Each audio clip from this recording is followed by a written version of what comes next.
G'day, my name's Scott from Busselton Jetty. We are in the southwest of Western Australia in one of the most beautiful places in the whole world. Originally constructed in 1865, now pushing into its 154th year, in recent times Busselton Jetty's community have been the driving force behind making sure that this structure will be here for future generations.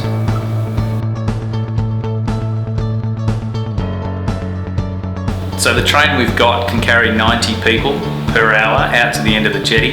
It's a great way that we can give access to our wonderful asset to everybody. What we have at the end of the jetty is an underwater observatory.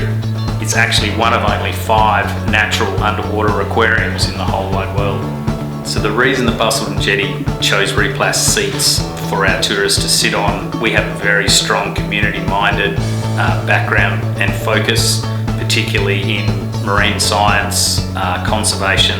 It's also a very large board directive that we have. They want us to be environmentally friendly and responsible staff.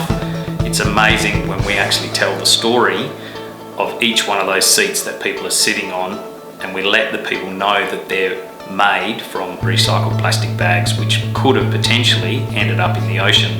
They won't rot, become frail. The plastics last a really long time, and basically on our part requires zero maintenance.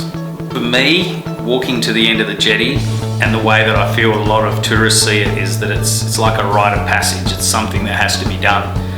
The amount of people that walk to the end of the jetty and just want to touch the end of the jetty and say, I've been there, done that, it's amazing.